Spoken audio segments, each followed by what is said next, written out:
Miniature Market has thousands of board games at discounted prices. Click the direct link below to see all of those discounted games. Long before Marvel vs. DC, Messi vs. Ronaldo, Android vs. Apple, or even Kendrick vs. Drake, there was Chu vs. Han. One of history's OG rivalries. No internet beef, just swords, politics, and a lot of ambition. Basically, it was the original Clash of Clans, just with fewer gems and a lot more beheadings. Today I'm looking at Chu Han, a two-player game that has you and your rival battling for dominance in the ashes of an empire. One of you is a ruthless general, the other a cunning politician, and both of you are probably wishing your cards were just a lot better. Designed by Tom Lehmann, yes, the Race for the Galaxy dude, Chu Han aims to deliver fast turns and clever card play in a compact 30-minute package. Let me show you how it plays, and I'll see you at the end with some final thoughts.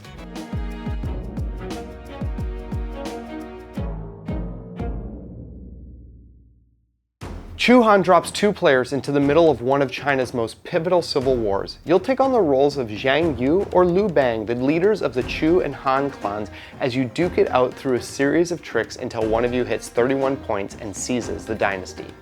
Each round starts with players getting a third of the deck, with the rest going into a central supply. Whoever has fewer points goes first. The lead player may start by playing a card with the lead power, followed by a set of cards, a set just being any group of the same number. After this, players take turns responding with the same number of cards, but of a progressively higher value. Can't do it? Then you pass. The winner takes the trick and becomes the new lead. Tricks keep going until one player runs out of cards. That player scores up to 5 points based on how many cards the other player is stuck with, plus 1 point for each writ token their opponent has. On your turn, you can also play a single card, value 3 or 6 for its unique ability, or spend a writ token to draw 2 more cards. It's all about pushing your luck, reading your opponent, and playing your powers at the right time.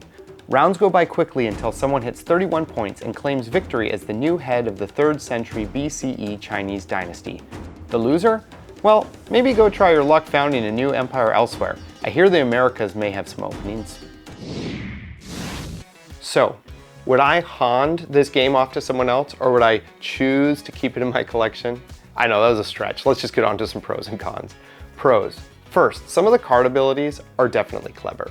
Turning your opponent's power into your own gain feels really great.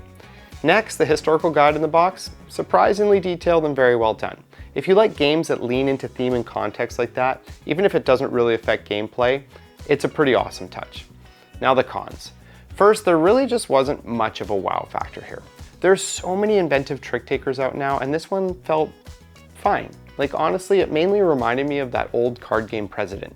You know that one that you would play in high school study hall while pretending to do schoolwork? Secondly, the pacing definitely can stall. A few bad draws, and suddenly you're just watching your opponent play solitaire while you sit there hoping for some kind of miracle. And finally, the rulebook. Maybe others aren't as passionate about rulebooks as I am, but this matters to me a lot. For such a simple game, this should have been a breeze to learn, but this rulebook was pretty rough. In the 2020s, with tools like ChatGPT around, I just don't think there's much of an excuse for a clunky teach like this. Here's the thing.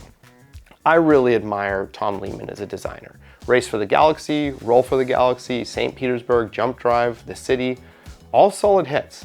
But Chu Han just doesn't land in the same league for me, unfortunately. That being said, it might be for you. I would recommend you check this out if you like games like Scout, but maybe you want more of a two-player experience, Fox in the Forest, but would like a different theme, or even if you're into the Cat in the Box or the card game President. Or if you just want a light, fast two-player trick taker that you can travel with, this might be your gem. But if you're like me and you want a little more depth and engagement and less, I hope I don't just draw all ones, then this one's probably not going to stick. Thanks so much for watching. Being part of the Game Boy Geek has been such an awesome experience, and I really appreciate all the feedback from you guys so far. Let me know in the comments which new or upcoming games you'd love to see covered next. But for now, I'm gonna hop back to an epic rivalry that's more my speed and go binge some Clash of Clans.